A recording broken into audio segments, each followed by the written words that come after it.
Hello and welcome to the Queensbury Academy School Report. We are a secondary school in Dunstable, and over the last few months the English Club has been working tirelessly to report on the latest news and stories that are facing the UK currently. I am Matthew. And I'm Holly, and we'll be covering 4 very important topics that we think are impacting today's world. Our first story today is Queensbury's thought on Brexit. As you all know, Brexit has been all over the news recently with many confusing opinions, and here to break it down for us are Emma and Victoria. So over to you. On 25th June 2016, the people of Britain voted in a referendum for the UK to leave the European Union. The local area of central Bedfordshire voted 56% to leave the EU and 44% to remain. The UK is due to leave the EU on 29th March. We wanted to know what our students at Queensbury Academy think and know about Brexit in 2019. Our survey covered from Year 7 to 6th form. We had 75 responses, and overall 60% know what Brexit is. Others spoke of it as a mess, awesome and irrelevant to me. But is it really irrelevant to you? Two of the potential consequences are negotiating new trade deals with other countries and an end to free movement of people. Ending free movement may mean that immigration is lower, but will also mean that after Brexit, UK citizens will not have the right to live and work in EU countries as citizens of the EU. We asked students what they think of the government works towards Brexit. These are our results. 30% said it was terrible, 22% bad, 35% okay, 4% good, and only 3% great. We also asked them what their feelings were on Brexit. This is what students at our school said. 24 said it was terrible, 21 said it was bad, 20 okay, 3 good, and 7 great. Student concerns are in 3 main areas. The economy being affected, resulting in higher prices and more expensive holidays. That the UK will be alone without other countries to fall back on if we need them. That tensions between the government and public will increase, and concerns that the longer it takes, the more divided the country will become. Even though there are so many concerns, some students' hopes are that Brexit will go well, resulting in more money for the NHS and better resources for young people. Here are some more hopes.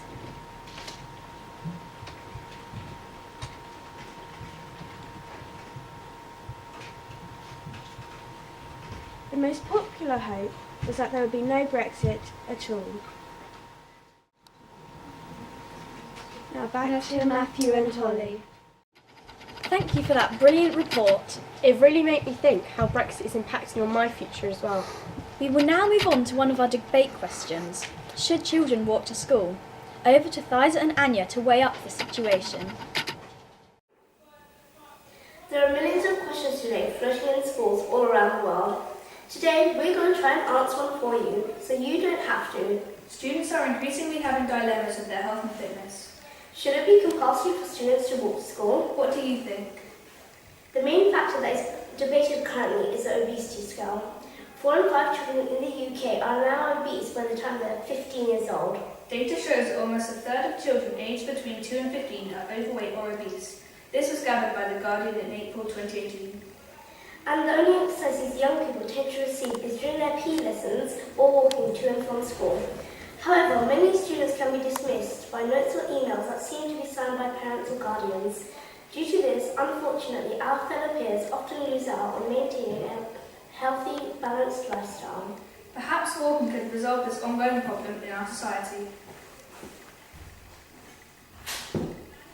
So maybe if walking was compulsory, it would majorly impact on many students' lifestyles.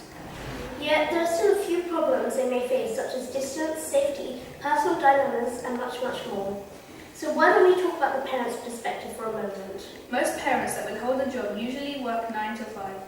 If their child walked to school and back every day, it would not only give them a sense of independence, but it would also make the situation easier for their parents. There are some parents and carers though that worry for the well-being and safety of their children, whether they have a job or not. Yes, but sometimes pupils may not live quite close to school, and therefore it would make sense for them to walk.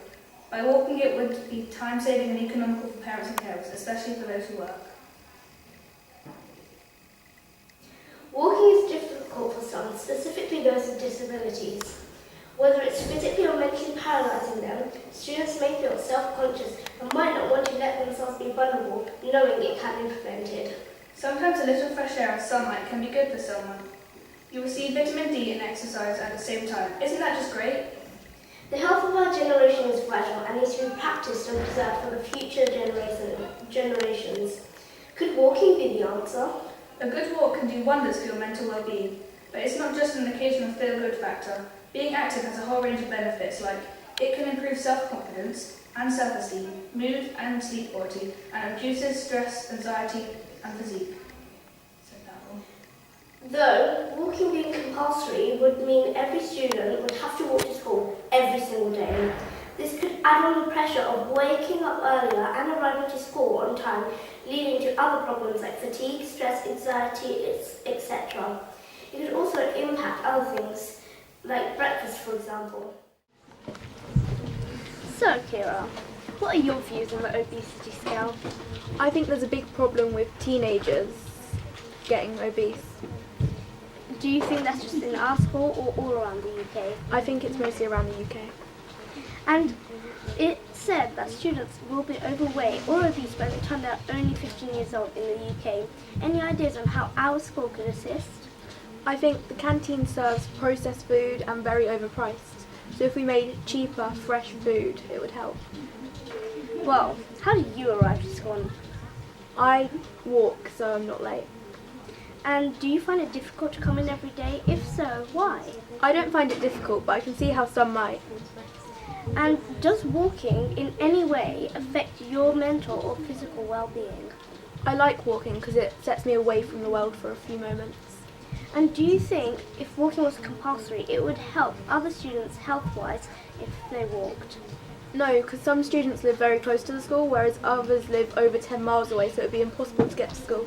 They would be sleep deprived from having to wake up too early. Well, thank you. Do you think teachers should walk to school too? If teachers live within a distance from school where walking is possible, then I think they should walk to school. I would love to be able to walk to school, but unfortunately, a 16-mile walk is a little too long to get to school on time. What else can students do to receive exercise other than walking? There's lots of things. Instead of walking to school, you might cycle. Okay, if you catch a bus, definitely walking or cycling still good options. You might look to join a club. You might look to go running potentially with might be someone in your family or friends that already do a particular activity like going jogging or going to the gym or part of a sports club or team. So there's loads of different things out there.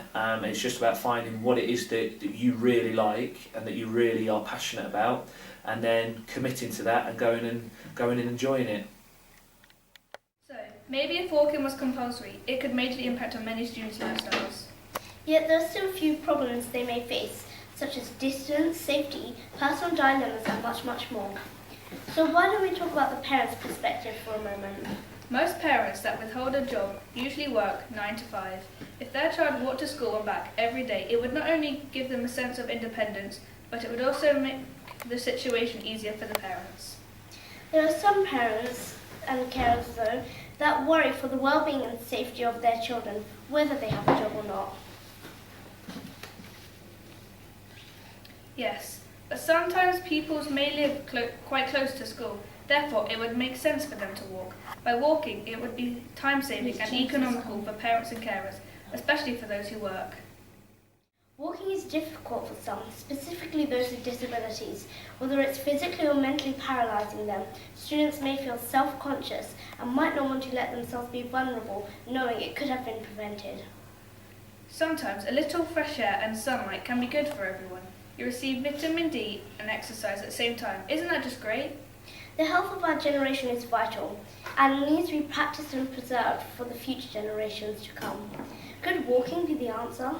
A good walk can do wonders for your mental well-being, but it's not just an occasional feel-good factor. Being active has a whole range of benefits, like it can improve self-confidence and self-esteem, mood and sleep quality, and it can reduce stress, anxiety and fatigue. Though walking being compulsory would mean every single student would have to walk every single day, no matter what. This could add on to the pressure of waking up earlier, arriving to school on time and leading to other things like fatigue, stress, anxiety, etc. It could also impact other things like breakfast, for example. All in all, walking being a must would also solve many problems. It may cause some dilemmas depending on your situation. But the most important thing to remember is that walking is crucial for every person. Without it, we would literally get nowhere in life. So, to answer your question, yes and no. If you walk, then you walk. If you don't, then don't. As long as you get to school on time, safe and sound. Thanks, back to you in the studio. Have you made a conclusion yourself? Thank you for shining a light on both sides of the argument, girls. Now we have a very interesting story on funding in arts, and two passionate students, Livy and Val, are going to explain the situation to us in more detail. We all know and love the amazing arts and extracurricular subjects that let us express our creativity through music, art, cooking or designing. Hundreds of kids have benefited so strongly from the sense of relief and the comfort you get from doing something you're truly passionate about. But what's very hard to admit is that these departments don't have the same budget as many of the other important subjects. We have identified this as a problem because as students who take art, music and designing-based GCSE courses, we have noticed the decrease in resources in comparison with other subjects. And we aren't the only students who have identified this as an issue. 9 in every 10 schools said they had to cut back on lesson time, staff or facilities and lose one creative arts subject. Among other issues, music lessons could be taken off high schoolers' timetables because of the decrease in lesson time. Music is being squeezed because of pressure on pupils to take subjects included in the EBAC School League table measure. Almost 2/3 of 650 state school teachers surveyed by Sussex University researchers said that EBAC meant fewer students were taking GCSE music. Ministers say that EBAC helps ensure children have a rigorous education. Ofsted Chief Amanda Spillman said academic subjects were the best route to higher level study, particularly for working class children. And we agree, but creative subjects are incredibly important. The UK itself has loads of jobs opportunities for filmmakers and game designing because we have a large producing industry. These job opportunities require experience in the department and knowledge of the art. Also, many people don't realise that subjects like food and nutrition contain a large proportion of scientific theory in them, since the GCSE is 60% theory. And art is also built around English and writing artist references and comparisons of artwork.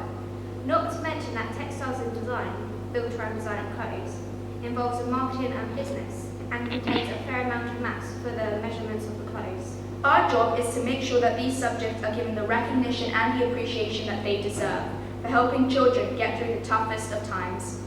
It has been proven that at least 58% of children with anxiety or emotional disorders confront them or deal with them creatively, using their music or art to relax them and bring them into a safe area in their minds where they can be 100% themselves. Can you just imagine a world without art and design? Or a world without music and gastronomy? Because the children who take these subjects for GCSEs are the ones who are most likely to take them into the future. Maybe one of these kids could become the next Picasso, David Bowie or Jamie Oliver. But these kids will never know if they don't get the chance to discover that at school. Tell us, sir, how do you think a budget decrease affected your department and your lessons? Well, it has had an impact. There's less resources, and because it's less resources, then it's harder for students to take music seriously in many ways, and then they will probably less likely to pick the subject. Which does have an impact then on A-level as well, and sixth form and studies. And also back in the day, we used to have students that had lessons paid for, instrumental lessons. That was part of the curriculum for GCSE. There isn't that anymore. So there's there is a lot less money going around, but we try and make things work still. You know, we do the best that we can with what we got. Yeah, I agree. So did you do music GCSE, and if so, did that help you on like choose your career for the future? In some ways, I picked GCSE music because it's the thing that I did. I didn't really have a career ambition. I didn't think, I want to be a teacher. I just liked making music and writing, and I was in a band at school, and it was just, music was fun. So for me, it's kind of like, well, I want to have fun, so I did music. I was pretty good at it, and then it led to other things, and it opened up many doors for me. I was able to go to university and do lots of interesting things there, and then I sort of fell into teaching a bit, and then I discovered I actually really enjoyed it. So yeah, so GCSE music was an opening for me. It gave me opportunities which I wouldn't have had ordinarily, so it really did help. Well, thank you. And next to Livy, who's going to have an interview with another music teacher, Mr. Raw. Thank you, Valentina. As she said, we're now here with Mr. Raw, and we would like to do a small interview and ask you some questions. Great. So, first question is, what got you into teaching music? Okay, there's probably a very long, protracted answer to that. I started playing guitar when I was very young. I always had a passion for music. My mum and dad used to buy me a toy guitar when I was 2 for my birthday, and I used to break all the strings because I used to sit there and just strum it so much. And so then when I got to about the age of 7, I was given a new proper guitar, and I started having lessons. The main reason why I became a teacher, or 2 reasons why I became a teacher actually. My GCSE A-level music teacher from years ago, Mr. Rathbone, hello Mr. Rathbone if you're watching, changed the way that I looked at music. I was listening to a lot of rock music, a lot of guitar-based, modern music, and he lent me a CD when I started A-level and said, stop listening to Iron Maiden and Metallica and listen to this for a week. Don't listen to anything else. You will love it by the end of the week. And I did, and it left such an inspiration, left such an impact, on my life. I then went on and did a music degree. I didn't then realise I wanted to be a music teacher, but when I came out of university at the end, I started teaching guitar. And I'd go into, like a peripatetic teacher, going to about 15 schools a week. And I realised that I genuinely really enjoyed not just music, but also kind of passing on the knowledge that I'd learned. So that's why I became a music teacher. Okay. And also, what do you think about the music A-level requirements? Okay, it's hard. There's a real tension because ultimately A-level music, I personally think A-level music is one of the hardest A-levels to do, because to be able to access the course, to be able to even understand half of the content, you have to be at a certain level on an instrument. And most people say that to get onto it, you need to be grade 5 or grade 6. That takes a long time to even get to grade 5 and grade 6. That you're talking about playing guitar or violin or piano for 4 or 5 years before you've even thought about doing A-level music. So you've had to put a lot of work and effort in before then to get to that level. Now the problem is there aren't many students that are getting to that level anymore. And days in the past when myself and other teachers my age did A-level music, there wasn't such a pressure on schools to have lots of students in a class. My A-level class, I remember we had 3 students in it when I did it, and then 1 dropped out, so there was only 2 of us in year 13 doing it. And that was all okay, apparently, back then. But these days, because of the pressures, it means that the schools don't have the money to be able to fund those more niche subjects where actually you won't have so many students doing it, but it's still really important to do, so it's tricky. Okay, thank you, sir. The arts are very important, and maybe we as a country should be paying more attention. That brilliant report has really made me think more about the funding and support to this subject. Now to our final topic. The LGBTQ community has really made us think on why we still use offensive phrase as a common insult. Why do we still say, that's so gay? Kira, please tell us more. Why do we still say that's so gay? A lot of us have insulted others in the past verbally, but acting in a way different to their usual self. Sometimes it may be tempting to call someone's actions gay if they seem more sensitive or in touch with their feminine side. However, it is important that we fight this, as it damages not only those being insulted but also the LGBT community, and the incline in society's ability to accept that others are different and that they're allowed to be. As many of you know, there are many offensive terms used to insult others, some of which include references to being gay. This use is unjustly humiliating to those it targets, and also the gay community and a large fraction of people. However, These insults are also a form of bullying. As of 2016, approximately 20% of students in multiple surveys stated that they were being bullied or put in uncomfortable circumstances by their peers. 13% of this was in the form of verbal abuse and insults, which were most likely those of a gay-shaming nature. This abuse after time can cause anxiety, sleep difficulties, depression and a decline in school performance. This is absolutely unacceptable to inflict upon an individual. Particularly in schools, there are higher levels of casual homophobic language than ever before. In an interview with The Guardian, sociologist Mark McCormack argues the problem with saying, "that's so gay," is even though you and your friends might know you're not being homophobic, if you're using it in public or semi-public places, other people may see you as homophobic. Mark McCormack advises us that if we dare use this offensive language, use it at home or in private, so it does not damage others or your reputation. How can we stop this? For students like us, an easy and effective method is, if you witness this bullying happening, to defend the victim or bring up the argument. Well, why is it bad to be gay? Why is being gay an insult? Because let's face it, there's nothing wrong with being gay, and even if you're not, you shouldn't let these insults get you down. It's taken us centuries, but we may be on the verge of convincing society that it's okay to be gay.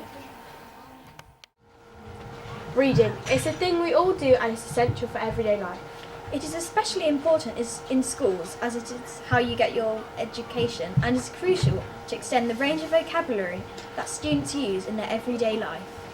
But now with technology becoming more advanced and changing our norm, not everyone is picking up a book and experiencing the magic of reading. We are going to tell you how it is important to read in an ever-changing society. Only 1 in 3 children read in their own time, which is shocking to hear. Reading not only stimulates the mind, but can inform you on current topics or important historical events. According to a YouGov survey, the mean number of books read by pleasure in the adults in the UK is around 10 each year, and the median is around 4. That's not even 1 a month. Good habits in childhood often lead to better habits in adulthood. If we can combat the decline in reading and make children eager to pick up a book, it can carry on when they are adults. Reading can be used as a way of an escape, and research shows that reading reduces stress by 68%, slows heartbeat and eases muscle tension. It relieves more stress than taking a walk, listening to music or playing a video game. To promote reading here at Queensbury Academy, we have decided that at least once a week we devote form to reading. This gets pupils into a good rhythm and encourages them into finishing the book. We have a huge library full of a large range of books, so everyone can find a book that they love. Everyone has even more reason to read that at the beginning of each English lesson we dedicate 10 minutes to reading alone. And with a support group in the morning for children who struggle to read, no one has an excuse not to. And for those eager, a book group is open to discuss your latest novels. So let's get reading.